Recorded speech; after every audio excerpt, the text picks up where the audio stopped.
Welcome back, Warrior Family. Woohoo! We're so excited you're here, as always. Today, we're going to be getting into sleep anxiety.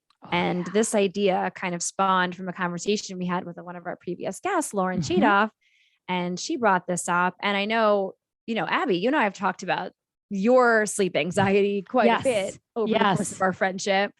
So I don't know how we just skipped this in our own planning. So thank you, Lauren, for planting that or replanting that seed for us. Yeah.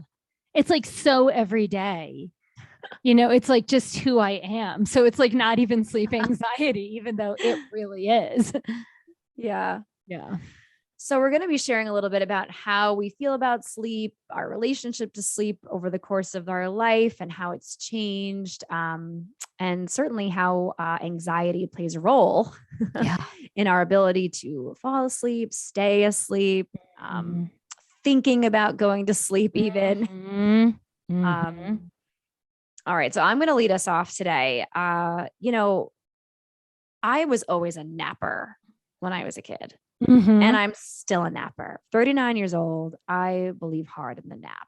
And I want to say that allowing myself the space to sleep during random parts of the day had always been kind of a helpful tool for me, because if I would struggle to fall asleep at night, I always wound up making up for that time the next day.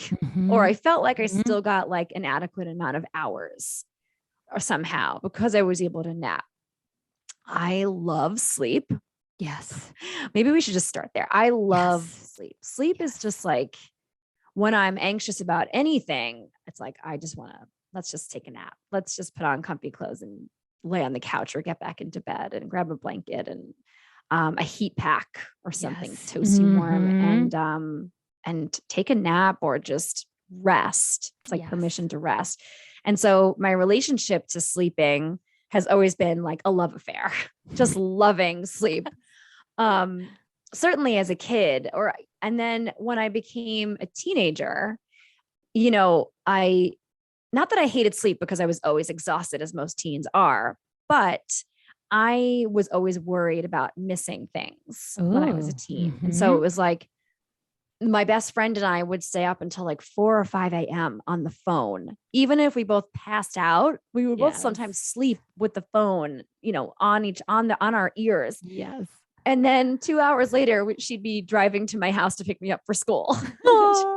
And obviously that was when we were able to, or she was able to drive. But, even in our early teen years, my mom would just be banging on the door at 7 o'clock, 7:15, Margo, get up. It was the only time she was ever truly angry at me, is if because when she had to wake me 17 times because I stopped sleeping. I stopped caring about sleep. I still love to nap, but I could care less about sleeping overnight. It was it didn't matter to me. I just wanted to be up talking to my friends. I wanted to be, I don't know. It was life was happening at that time of the day somehow. And I think it's partly because I lived a very overscheduled life as a teen.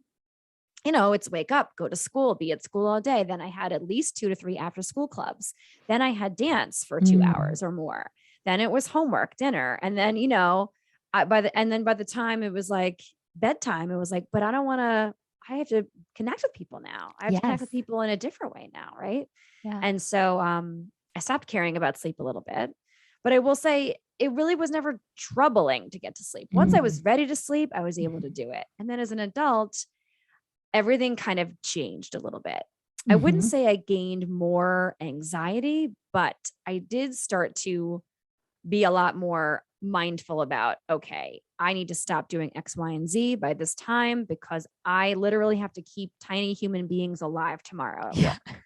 Right. So the level of responsibility changed. And so I think that kind of contributed to just the way that I was kind of approaching the need for sleep.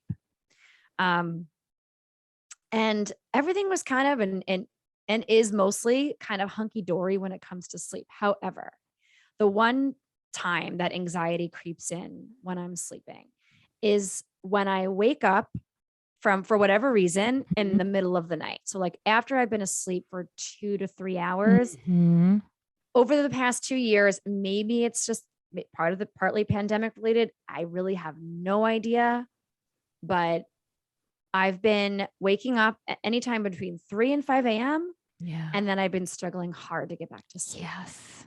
And so I'm a yoga and mindfulness teacher. I kind of like have all the tools that I know help me to stay relaxed or get relaxed again. And I'm like, okay, got to tap in. But the more I tell myself I have to tap in, the more anxiety I'm getting. And I'm just like, okay, Margot, do that practice. That always works. It feels really good. Move through the practice. And then I find myself getting like bored with the practice halfway through. And so now I'm like, okay, flip over, put on insight timer, throw on a meditation, like nice and quiet. Adam sleeps like a rock next to me. I could be banging pots and pans and he won't wake up. So I can gently put that on and it doesn't matter. So I have that and that's on. And now I'm thinking about other things. And now I'm irritated by the person's voice. And now, and so like, I'm like struggling, or I had been struggling really hard more recently. And it was like, what is this? What is going on with my ability to sleep? I never used to have this problem. Whenever I was ready to sleep, I would just sleep. I would just go to sleep and everything was good. And so I found myself becoming more and more agitated. Then when my alarm would go off and I have to get up to go work and take care of those tiny humans, right? Or whatever I'm doing, then I feel more irritated. Even if I arguably got enough sleep, right? It's like for adults need a little bit less, right? Even though I don't agree. Right. There are some arguments that can be made that adults don't need, the 8 to 12 hours that teens do or whatever. Although I agree with you. I think we all need at least 8 hours, or at least, the body needs 8 hours, but it's like, all right, I know I'm usually good around 5 hours. That's fine. But I'm still more irritated. Even if I technically got 5 hours, if I had that broken pattern somewhere in the middle of the night, I'm a lot more irritable and cranky in the morning. I feel like I need to do things that I normally wouldn't, like, take a longer shower or have caffeine that I don't normally have in the morning anymore. I have it for years. So like those bad habits, I'm like, I don't want to fall in. I mean, I guess a long shower is not a bad habit. It's just more of like, if I'm on a time crunch, I don't want to be like trying to wake myself up in this shower, right? Which is what I'm doing, why I'm wasting so much time in there is because I'm not awake yet. Right. And so, it's been weird that like, I never used to have any anxiety surrounding sleep. And now I do a little bit. Yeah. It's like, okay. In the more recent months, the practice has been, number one, I tell myself, don't freak out. That's step one now. Don't freak out. Don't freak out. You took a nap this afternoon. It was a short nap, but you took a nap. Okay. So there was some sleep there. Step two is starting to slow down. One of the practices that I completely forgot about, no idea how that's possible as a yoga teacher, was doing breathing meditations. So that normally wasn't one of my go-tos for trying to sleep or get back to sleep. And so I was like, remember our episode when we were talking about like when our practices need to change? Yes. Well, I was kind of recaged to like, what were my sleep practices on the rare moment when I would struggle to get to sleep? Okay, use those. And when those were not working or pissing me off and I was trying them all. And so in the more recent months, it's been like, okay, what else, right? Well, these practices have to change. What else do I have? And so I've started doing more mindful breathing exercises. And that has really helped me land back in my body and feel heavy and sleepy again, way faster. But honestly, it's just the don't freak out that winds up helping me the most. Because as soon as I sort of like allow that light switch to my brain, right, to go off, don't freak out. I'm immediately like, okay, I'm in charge. I'm in control. I'm not going to freak out that it's 4:30 and I want to get back to bed, but maybe I won't be able to, right? Because once the narrative starts, once the thought loops get rolling, it's really hard to backtrack them and rewind them. So step one, don't freak out. Step two has been breathing meditations, at least 5 minutes. I don't set a timer because mostly they've been working in that time frame. And then if I need more, I do my best to just sort of start visualizations because I like using apps and different things that help guide me. But I've always, just like with my journaling practices, I've always done better when it's come from me. Yeah. And so I wind up being the one to focus and bring my own visualizations to the forefront. And that helps me to drop back in as well and get back to sleep. And so I will say it's been pretty successful. We'll see how things go as time continues to roll on. But what I think is interesting is that sleep anxiety can kind of show up in so many different parts of our lives. Yeah. And for me, as a 39-year-old, having it show up at this late stage felt really scary for a bit, and it was like, this is something. I'm an anxious person. I'm an anxiety warrior. We host a freaking podcast about this stuff. And this was one of the anxieties I didn't have. And I was like, yes, I am soaring and I'm incredible. And I don't have this one type of anxiety. And then over the past couple of years, it's been like, what the fuck? So it's been tricky. And I think it's important I acknowledge that, right? It's been tricky. And even for those of us that practice really hard at trying to be mindful and understand ourselves, when new anxieties crop up, like new allergies crop up, new everything can crop up on you. It may take a while to find those practices, and they may need to change. Right. There's stuff we can do. Yeah. Wow. Well, I mean, first of all, how amazing is it that you've lived so much of your life without sleep anxiety? No, so it was. Those were the days. Those were the days. Right. And with aging, it's not just like, oh, my knees. Sometimes it's, oh, my sleep. Like, right. Like sometimes that is what changes. Or maybe it's not even with age, although we're always aging, right? Minute by minute. So minute by minute, breath by breath, damn it. Yeah. First of all, I really like that I really like that you started off that you love sleep, because me too, right? Sleep is heaven. Sleep is like amazing. And I also liked how you started off in your teenage years, because you hit on something that, I mean, with my little knowledge of like neuroscience and brain development, is that's what teens are seeking, is social connection. Sleep doesn't matter. Like, yes, sleep is important, but it's not as important as like connecting with your peers. And that is like part of what the adolescent brain is always doing, is looking for connection. And I totally hadn't thought of that, but I did like the same things of like falling asleep with the phone by and like then talking to your friend the next day, even though you were on the phone with them for like 5 hours the night before, like the whole night. Yeah. And somehow, even though as teens we needed a lot of sleep, we could thrive on less sleep. At least I'll speak for me on that. Like, same, totally. Yeah. So my question is, when you tell yourself to not freak out, right? What would the freak out be? Like, what would that narrative be if you were freaking out? The freak out is usually a mix of body and mind things. And so my body starts to feel really on edge. I notice a tenseness around my chest. I notice that the instinct is to roll around a lot. And I know that that's always been, a tell that it's like my body's fidgety. It wants to move right now, but not in constructive ways, and not in a way that's actually going to help me stay or try to get back to relaxation point. And then in the mind, it's just more of like, how many hours do I have left before I have to get up? Can I turn over now and actually change my alarm time by 10 minutes? Right? It's like, okay, maybe if it takes me 10 more minutes to get back to sleep, if I just right now really quick, just like change my alarm. So it's like mentally I'm able to say, okay, even if it takes me a few minutes to get back to sleep, I can give myself those few extra minutes, of sleep before it's time for me to get up. So it's just kind of like a mix of, I feel the tension building in my body, and I feel this like anxious, fidgety, the behavior starts to unfold.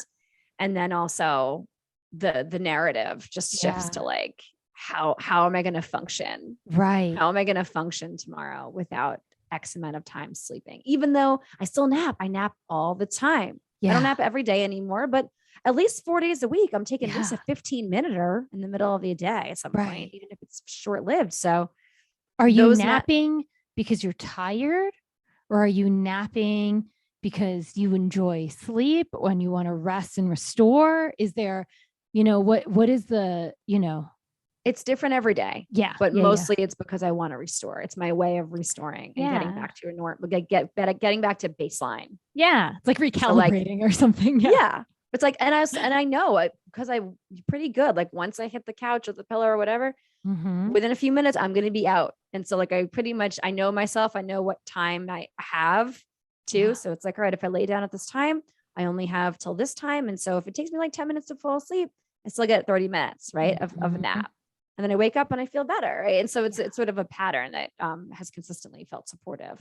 I mean, that's it. It's like, it's self-care. It's absolutely like, it's just, I feel like when I hear this, and I'm obviously projecting myself on you, but part of what makes sleep and napping so nice is it's like safe and cozy, right? You grab that cozy blanket, you wrap yourself. And when I say you, I mean me and you, right? Yes. But like wrap yourself up in it. Ooh, say it slow. Wrap this up in that cozy blanket. It's like, yeah, I could be lulled to sleep right now just thinking about how comfortable napping is. Exactly. Naps are life, man. Those are the best. So yeah. But I feel like there's like the whole ritual or routine around it that makes it so nice. I mean, like, yeah, I could take a nap on my couch or on my floor, but it's not as nice as like without my like cozy blanket and snuggling under the covers and all that, I need to know about napping on the floor. How often does that happen? Oh, well, this would go into my nap story. I mean, my can't sleep wait story. to hear that. Yeah. Sleeping on the floor, like intentionally, it sounds like. I can't wait to hear about that. I mean, it's a mixed intention. It's not like, let me sleep on the floor. It's, yeah. So, okay. All right. So I have a sleep disorder. and so the way I found that out is that so in my high school years, I didn't think much about sleep. In my college years, the only thing that I really thought about with sleep was like, oh crap, I have an 8 a.m. and I'm probably going to stay out till like 3 a.m. partying. And do I want to go to class tired or do I want to skip class? Like it was more about that than the sleep part. Right. But then in my like mid 20s, I had 5 jobs. I had like 5 jobs. I worked as an assistant for a school for children with on the autism spectrum. And I was a waitress and I worked at the Gap and I was babysitting. And sometimes I would sit still and pose for a woman that would paint. And I would be her like clothed model. Right. I didn't want anyone to misinterpret that. I love that you hammered home clothed. Yeah. And so that's when I started really thinking like I was in this like go. Right. And that's when I started to care more about sleep because I wanted to have enough energy for the next day. And then, I started noticing that even if I had like 8 or 9 hours of sleep, and honestly, like, I wish I could sleep till like 8 or 9 every day, right? That would be the dream. Then it would be fine no matter what time I went to bed if I could wake up between 8 and 9. But, I was practicing in my 20s, like as long as I had 8 or 9 hours of sleep, right? I thought I would be good enough to work all those jobs. But I still was always tired. And sure, in hindsight, I probably was working too much and not having downtime. But still, I just felt always tired. And so, I went to the doctor and they set me up with a sleep study. And before I could even do the sleep study, they like tested my hormone levels to make sure it wasn't a hormonal thing. And they made me do like a 2-week pre-recorded, like when I fall asleep, when I wake up, what am I eating during the day? How much caffeine have I had at what time? And, I had to like pass these tests. Right. So it wasn't like a situational sleep issue for them to let me go to the sleep study. And so I passed all the tests. I didn't have like hormonal thing. And even with going to bed at a certain time, and waking up at a certain time and no caffeine past like 2, I was still always tired. So I went to the sleep study and I get there. I think I had to get there at like 7 p.m. or 6 p.m. at night. I had to come like after dinner. And they just cover me in all these wires. I have a picture of it one day. I'll send you the picture. And so I have like all these wires all over my head, all over my face. And I'm supposed to go to bed, I think at 10 p.m. in this very sterile environment. Yeah. And I'm supposed to wake up, I think it was like 7 a.m. Right. And then the entire next day, I still have all of these wires on me. And every 90 minutes, I have to go into a room 5 different times during the day. And I have to lay there for 30 minutes and maybe nap and maybe not. Right. So every 2 hours, I was in the cycle of taking a 30-minute nap or just laying in bed.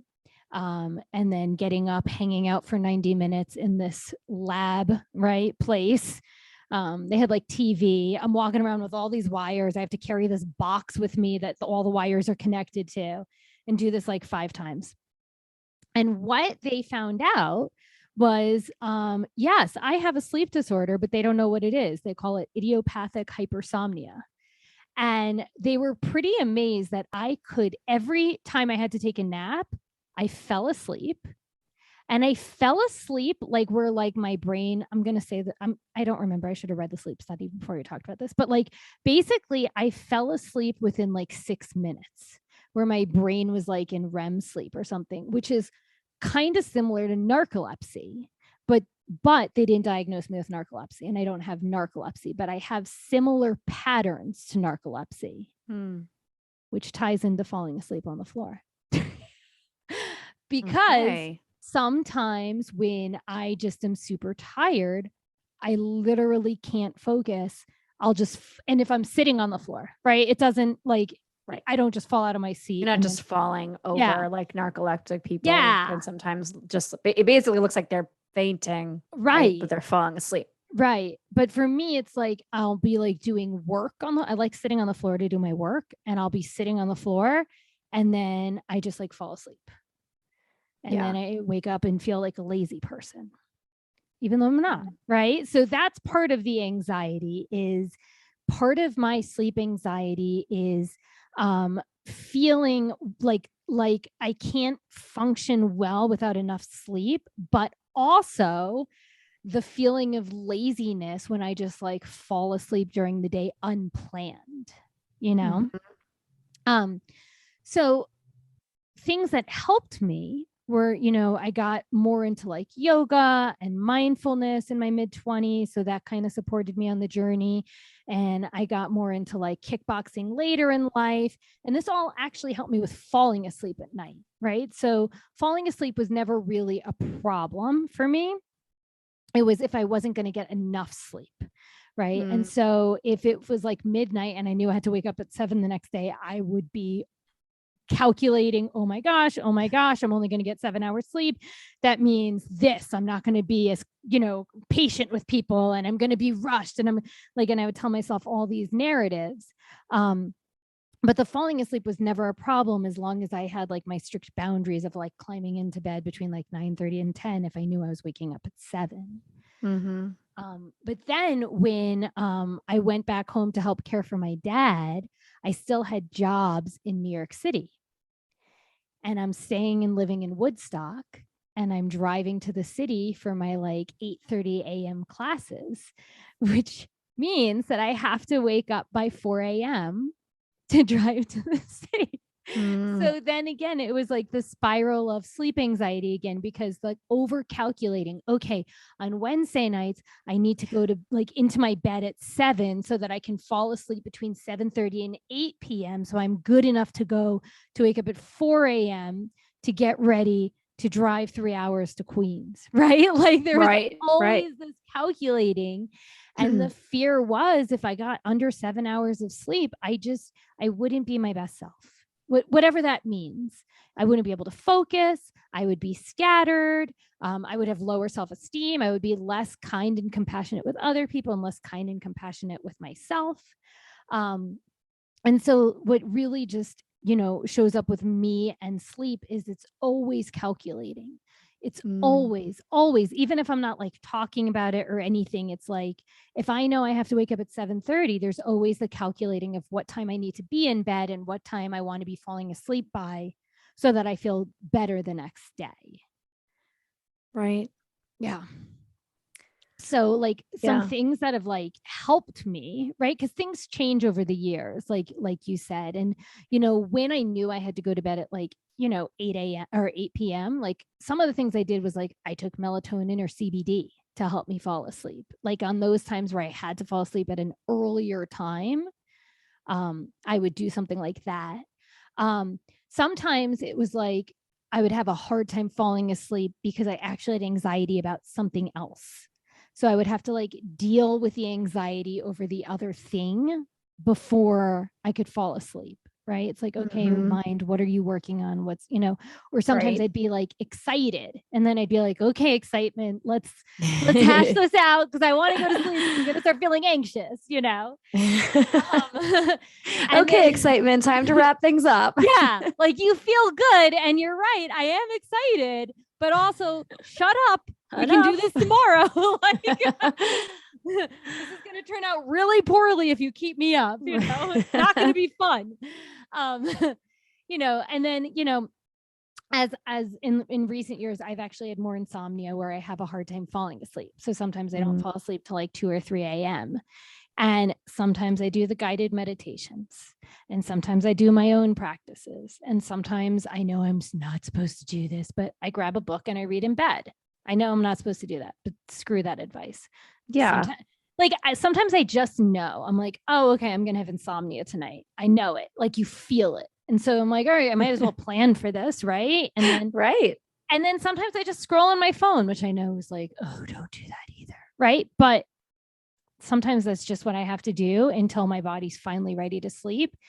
And the other part is that like being 39, like you now, like I let go of that narrative that I'm lazy because I know I'm not lazy. It's still kind of like, it's kind of painful saying that out loud. Right. Like, I mean, when I say painful, like it just makes me feel uncomfortable.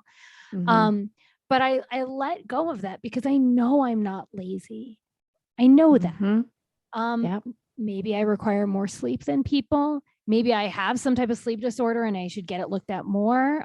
Recently, I've been reading about how ADHD impacts sleep, right? So there's a lot of things to explain it, but I just really realized like in like the last like just couple of years, and part of it is being with Dan, is I've always felt embarrassed about like either just randomly falling asleep during the day if it's not planned. If I plan for a nap, that's one thing, right? But if I just fall asleep, I've always been like embarrassed and felt like lazy. But with Dan, he's like, well, you need some sleep or you're tired. It's not like, what are you doing? You're so lazy, right? Like, and so that's given me permission to accept this more.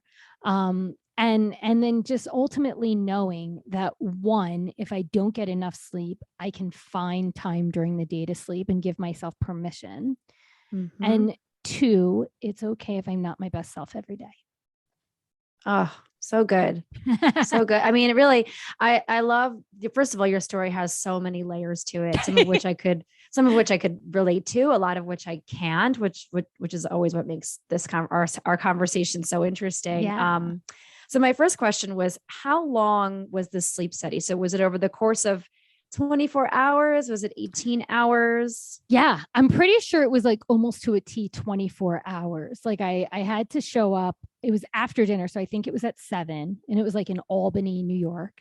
And, and then I left around like 6 or 7 the next day. It was like during a snowstorm. I had to drive home. I remember all that too. But yeah, it was about like 24 hours of being there. I'm curious, and I've spoken to a few people who have done sleep study in some form. I don't know the exact ones they did or how long theirs were. I'm going to guess there's some kind of gold standard for how the sleep studies work. So maybe they're very, very similar. But I'm wondering, like, did you have any anxiety about getting the sleep, you know, information, to getting this sleep study done? Do you remember, or can you recall having anxiety about doing this experience, just going and being there. Yeah. I mean, part of me was really hopeful because I wanted to find out, like, I mean, like I didn't go too into it, but like I was always tired. I always felt like I had, like I thought I had chronic fatigue or, you know, I always problem or something. Yes. Like I felt like there was something wrong with me because I was always tired and it always felt like a cloud over my head. Like sometimes like being present, I literally just couldn't do. Right. Mm-hmm. And so I was really hopeful for answers. What I had anxiety about was like I had to drive an hour away and then I had to meet all of these people and like there's a like a one-way mirror or a two-way mirror. I don't know what it is, a two-way mirror where they see me, but I don't see them. Like they watched me my whole night. Did I talk in my sleep? What did I do? Right. Like those kinds of things. I was, you know, like knowing people were watching me while I was sleeping, but also it's like the stuff that's made of nightmares. Like, I willingly did it. I was like, I know you signed up. Yeah. Did I pick the right PJs? You know, like all of those little things. But am I being judged? Yes. Well, I mean, let me be honest. Like, well, I don't know what I do when I'm sleeping. Yeah. It's like, I mean, how brave of you, right? I mean, your thirst for knowledge knows no bounds, lady. Honestly, no, I mean, it's a beautiful thing, really, because, and I think, I'm sure there are a lot of warriors listening that are like, you know, I've always felt like that too, or I wonder if I could learn more, if there was more knowledge to be had about my experience with sleep struggle.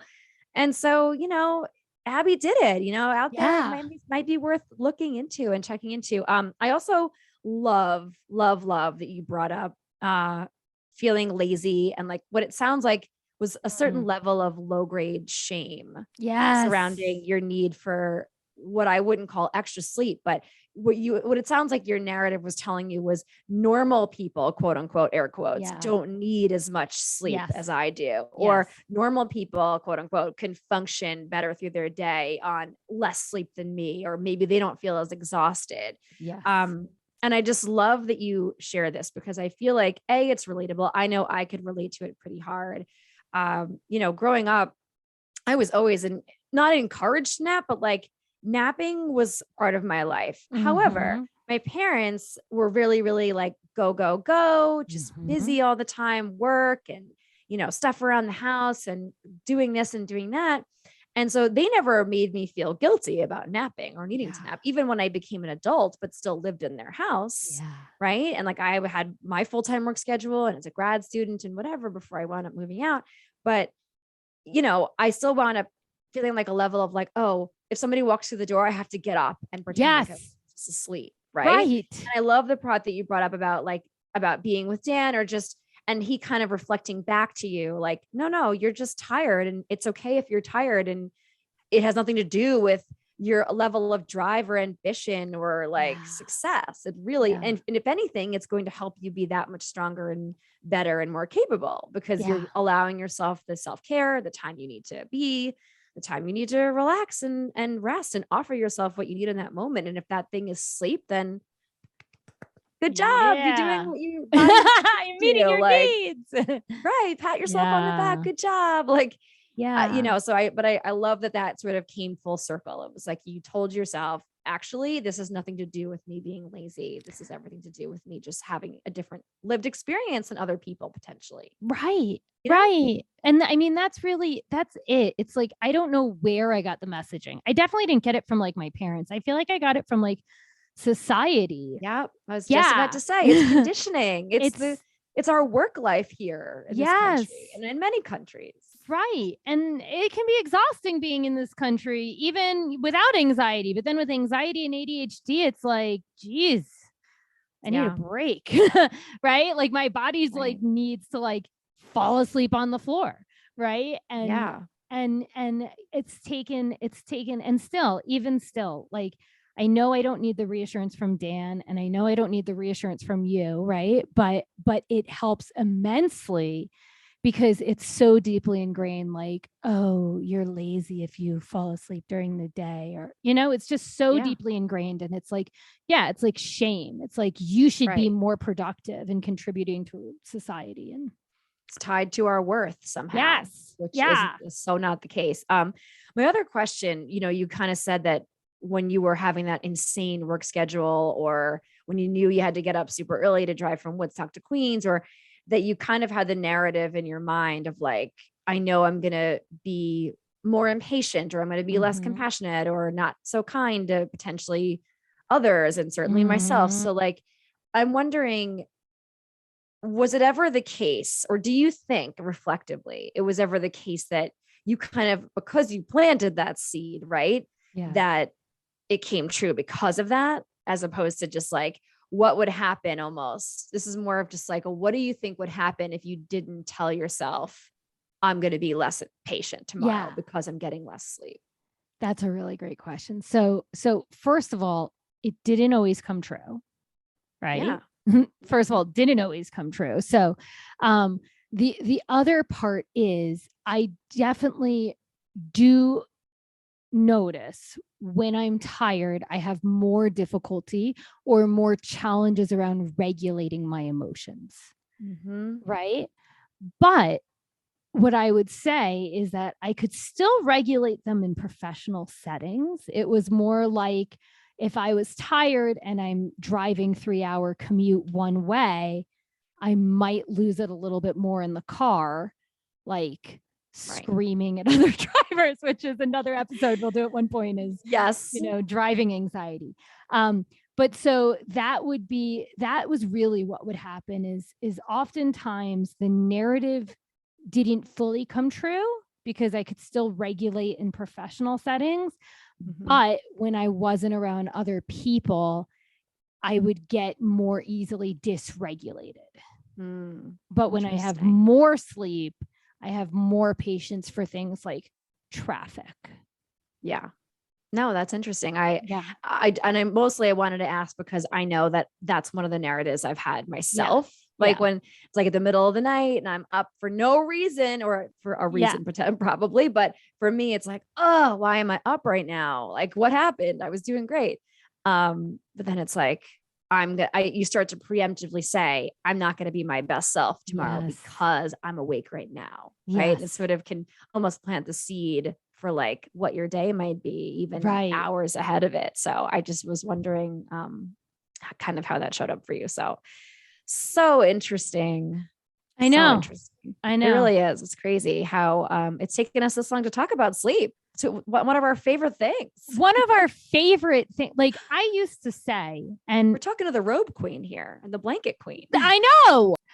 What I will say, and maybe if any warriors know this, I always used to say that I would love a job where I got paid to sleep.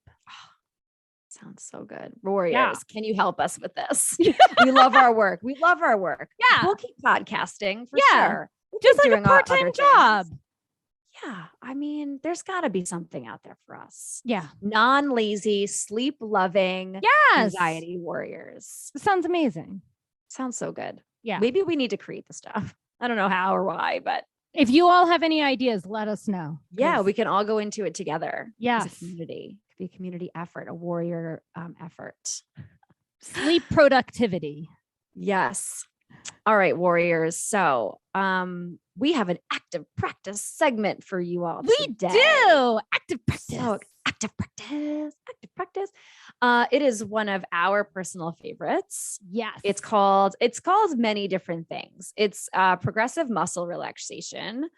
Yeah. Or it's called tense and let go, or squeeze and release. It could be called any number of these things. And basically the idea is that you squeeze various parts of your body or hold them in a tight stance for just a few seconds and then release them.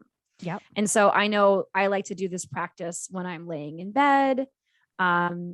Sometimes if I'm not trying to go to sleep, but I'm just noticing my anxiety picking up and I want to just give myself a, version of the practice. Maybe I'm only going to squeeze and release one part of my body, like just my shoulders up towards my ears and then down and away. Yeah. Shoulders up to the ears and then down and away, right? A few times until I feel like a little bit of a drop into my body. Yeah. Like laying down, it might be supportive, kind of like when we did our body scan active practice. It's like you're either going to start from your toes or the top of your head and just actively notice each part of your body, squeezing it for, I like to say between 3 and 5 seconds, or maybe for like a full inhale and exhale per body part, and then practice letting it go. So you're just tensing up the muscle or the part of the body and then releasing it. Yeah. Yeah. I love it. And the only thing that I'll say is, first of all, I totally agree with you. Like, this is like my go-to practice when I'm having a hard time falling asleep and I remember to practice. Like sometimes I forget how good this one is.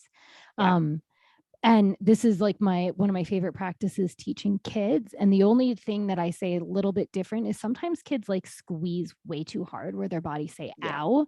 And actually I taught a grown-up this practice once and they said the same thing. They were like, it hurt. And I was like, okay, then do a little bit less. So, that's the only thing I would say with this active practice is go to where it feels good for you, where you feel your muscles working, but not where your body says, ow, because that doesn't sound relaxing. You don't want a Charlie horse in the middle of the night. Those are the worst. Yeah, I agree. I'm glad you brought that note up too, because certainly, right. It's like when you teach anything to kids, especially, but it's interesting that you said that the adults had that experience. It's like, sometimes they take it to the nth degree. You're like, do this thing. You don't realize how your language can affect, the practice for someone. So yeah, that's why I feel like anywhere between like 3 to 5 seconds, right? If that feels okay, maybe try that. If squeezing a little longer, say in certain parts of the body feels good, you might want to experiment with it, right? Maybe you're going to hold it for a little longer, maybe a little bit shorter, maybe like doing each body part for a single inhale and exhale. Maybe you want to hold it for 2 breaths, I mean, it's really got to be individualized for you. Right. So warriors, we hope that you give this a try. We hope that you, at the very least, reflect upon how sleep anxiety, if it shows up in your life, has it in the past.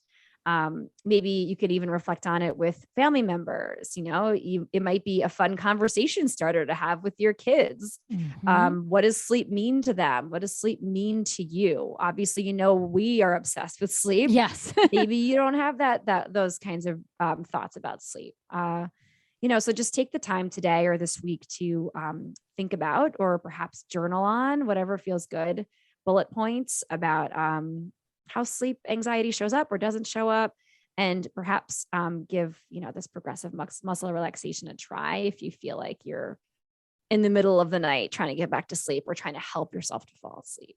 Yeah. Yeah. And maybe give yourself permission to take that nap if you have the same narrative about feeling lazy. It's like, screw that narrative. Take that nap. That's it. Take the nap. Everything's going to be fine if you take a nap, right? Tell yourself all the stuff I have to do, I'll be able to get it done when this nap is done. I think sometimes it's so easy for us to prioritize everything except ourselves. So no one's looking out for us except for us. That's right. So if the nap is going to help, if going to bed earlier is going to help, if setting boundaries around your sleep is going to help, that's something we really didn't talk about. Yeah. Abby brought it up a little bit, right? When you mentioned about like, all right, when I have to get up at 4 a.m. to drive to Queens by 8 a.m., I need to, there's a hard line for bedtime, right? And so I'm sure you had to set that boundary with family or previous relationships or whatever. And that probably, and friends even, for like texting you or messaging you or whatever in that time frame. So setting those boundaries might be supportive as well, and ask for help, and talk to people that are maybe experiencing the same thing or have had a sleep study themselves, and they can give you some insight if that interests you. So Abby, do you have a win of the week to share? I do. Woo-hoo. Win of the week. Win of the week. So I had a realization the other day. maybe a couple of weeks ago, actually, that I'm always reading nonfiction learning books. And I like reading, but sometimes my brain doesn't just like learning. And so I have been wanting to do more reading and less being on my phone. Right. Mm-hmm. So I reached out to my Instagram community and I said, hey, does anyone have any book recommendations for me? And a number of people sent me some recommendations. So I have 5 books right now. And one of them's Midnight Library and the other one is Anxious People. And then there's a trilogy and I forget what it's called right now because I haven't started it. But I finished 2 books in literally a week. And they were both super enjoyable. They reminded me how much I enjoy reading when it's fiction, right? And how quickly I can get swept away in these stories. And it was a little intimidating receiving book recommendations because oh my gosh, these people recommended these books. What if I don't like them? Are they going to think there's something wrong with me? Are they going to ask me what I think? What if I judge them for the book? There's all those overthinking.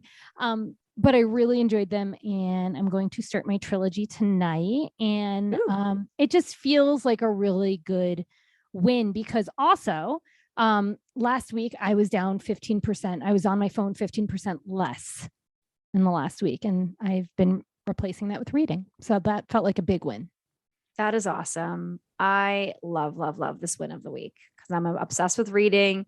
And I just think it's, look how fast you read those books. And you read them because they were fun. And it's finding the fun, people. We have to find more space for fun, doing the things that light us up and make us feel good. So I'm so glad that you got a chance to, it sounds like it was a triple fold win. It's you got to read a couple books, you got to be on your phone less, those are huge. By the way, I don't know about anyone else listening, but I turned that feature off of my phone. I do not want the phone telling me how long I've been on it. I don't need that kind of shame or judgment. No, thank you. I never, ever, ever read it. It pops up once a week and I never read it. But this week I read it because I was intentionally I've been reading this habit book, which is nonfiction, right? And so I'm reading it very slowly, but it's said in it, it's not about, it's not about setting goals. It's about becoming who you want to be. And I want to be someone that reads books. I don't want to be someone that scrolls social media. So every time I'm on my phone and it's such a deeply ingrained habit and I start to scroll, I say, who do I want to be? And then I put it down and I grab a book, or I put it down and I grab something else. Yeah. And so this week I did check because I was intentionally wanting to be on my phone less. And so it felt there was some dopamine there for seeing that it worked out. Yes. That's good though, right? Dopamine's dopamine for a reason. Yeah. It's not right. It's good. It's not good that, we get so much dopamine hits from scrolling. Right. But I love that you were able to sort of get it someplace and that you weren't used to getting it. Yes. There you go. That is a huge win. Thanks. Awesome. So warriors, we love you so much. And we would love it if you would join our Instagram family. We are at Anxiety Warriors Podcast. And we are also available via email. You can shoot us a message at anxietywarriorspodcast@gmail.com. Smash that 5-star rating. Leave us a review on Apple so we can grow our warrior fam and keep making these podcasts and being a community with all of you. Yes. So thank you all so much for going on this journey with us. We're so grateful y'all are here. Till next time.